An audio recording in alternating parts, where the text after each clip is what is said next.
For the last several weeks, I've been neck deep in Hyrule playing Tears of the Kingdom, and while I'm not quite finished yet, I'm nearing the end of the tunnel and I feel confident enough to make a video with some of my thoughts on the game. This video isn't really a review per se. I don't really think I need to beat the drum anymore, but for what it's worth, I think this game deserves all the 10 out of 10s it's been getting. I really just want to pick out a handful of things I think this game does better than its predecessor, Breath of the Wild, a game I also would say deserves a 10 out of 10, and kind of talk about what makes Tears of the Kingdom so good and why I think those changes were important to make this sequel feel warranted. I won't be covering any story specifics, and I try to keep the footage as spoiler free as possible as well for what it's worth.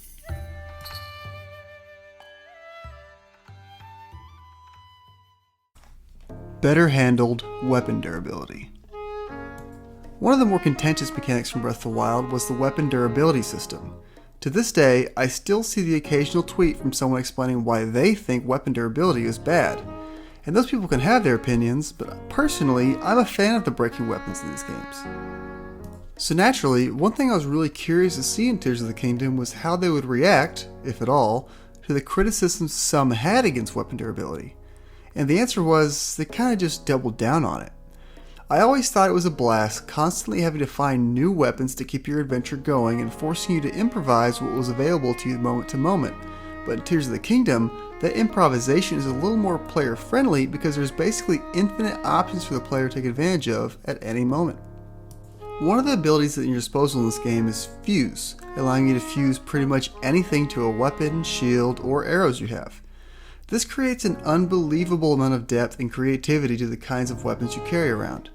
In Breath of the Wild, you had your one-handed weapons, your two-handed weapons, your stabbies, and your throwaway weapons. These weapons could be sharp or blunt, allowing you to interact with enemies in the environment differently. While in Tears of the Kingdom, you can make pretty much any weapon anything you want.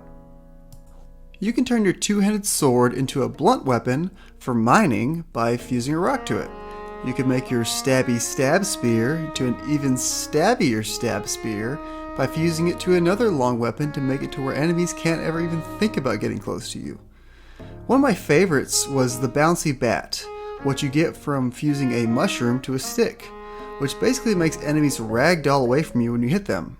It's basically a weapon for clowns, which is right up my alley. And these options extend to your arrows, allowing you to fuse anything in your materials to arrows on the fly instead of being limited to a handful of elemental options like in Breath of the Wild. But to be fair, I mainly use bomb arrows and the light bulb plant arrows to light up dark areas, but knowing I had nearly limitless options with the arrows was always nice. The fuse mechanic helped keep the weapon system fun and dynamic, and rarely felt punishing like the durability system in Breath of the Wild could sometimes feel. Coordinates.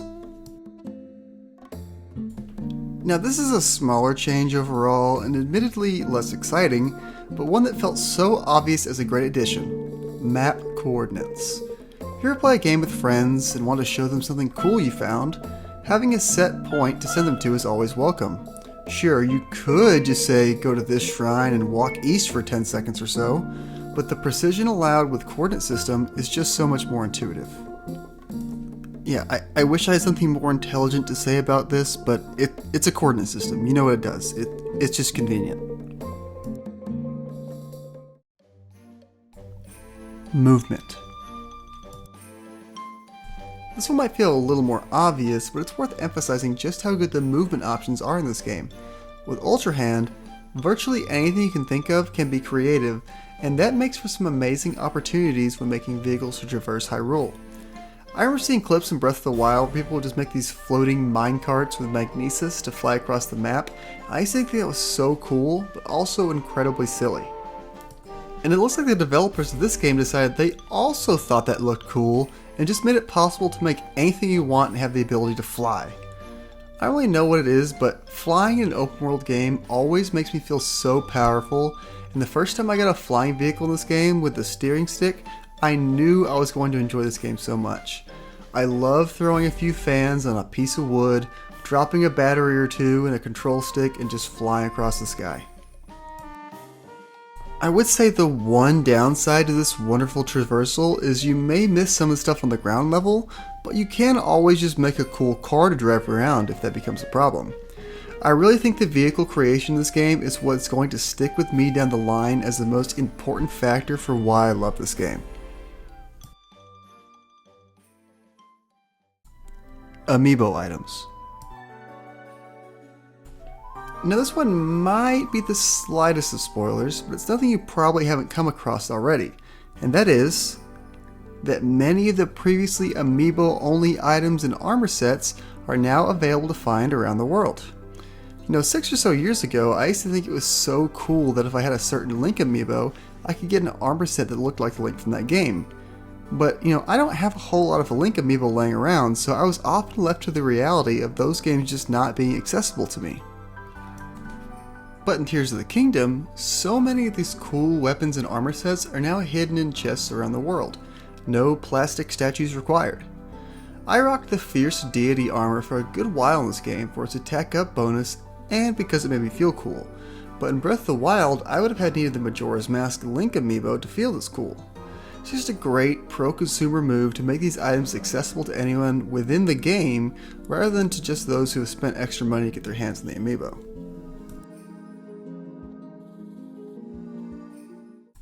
Reframing some abilities for the better. This last one's a little bit more of a specific call out, but one that I think is worth talking about. I've seen a fair amount of people comment about how much they miss a specific ability from Breath of the Wild in this game, that ability being Revali's Gale. Revali's Gale allowed you to soar vertically into the air, letting you access a lot of areas pretty easy, or just outright skip some dangerous roadblocks. While in Tears of the Kingdom, this ability does not exist. Well, that doesn't mean you can't gain elevation when you need to, you just need to think a little bit more. Sure, I can't just hold down the X button to fly into the air anymore, but I could fuse a rocket to my shield. Or I could just drop a few springs in the ground. What about just looking up and seeing if I can ascend on a ledge to get some height? This game is still allowing you the freedom to do what you want and such, but just reframing your thinking a little bit. I also think this is better overall because in Breath of the Wild, Revali's Gale is on a recharge timer. Once you use your 3 uses, you just had to kind of wait around for it to recharge. Instead, in Tears of the Kingdom, the uses are inventory based, for example if you want to use rockets. Instead of waiting around for Revali's Gale to charge back up, just drop another rocket on the ground or spring. This same kind of thinking extends to the bombs for this game. Sure, bombs are no longer infinite like they used to be, but now they can be shot from arrows a lot easier without having to hoard expensive bomb arrows. Bomb flowers are relatively common around the world, often found underground or in caves, incentivizing the player to explore a little bit more and letting those who check every nook and cranny to essentially regain their unlimited bomb supply that Breath of the Wild had, but this time with what seems to be a much larger blast radius. And when you think about it, pretty much all the abilities from Breath of the Wild still exist in this game, but in different ways. Ultra Hand is just a better magnesis, Recall is similar to Stasis, bombs can be farmed, and there are tons of ice options to make up for the lack of Cryonis. And the limitless options from Link's items in his pocket, slapped onto an arrow or two, is powerful enough to make up for the lack of the champion's abilities. There are tons of other things that make this game feel so special, but I don't want this video to go on for too long. Things like better enemy variety, better, more fun shrines, and the fact that the skies and the depths exist at all in the first place all contribute to making Tears of the Kingdom an unbelievable follow-up to one of the all-time greats. I think it's so cool that the devs for this game really just leaned into what made Breath of the Wild so great with player freedom, and that instead of caving to some of the pressures to change systems that receive some criticism, they just improved the chemistry of the world and allowed the players to create solutions to their problems even easier. It was well worth the wait, and I'm incredibly happy this game turned out the way it did. Thanks for watching. If you enjoyed this video and wouldn't mind throwing a like on it, that would mean a lot. I've been making an effort to try and get at least one video up a week, whether it be a shorter discussion video like this, a longer podcast-like conversation, or even the occasional review. So if you want to stick around and see what else comes down the line, go ahead and hit that subscribe button. It would mean a lot. But that's all there is for today, so thanks again for watching, and see you next time.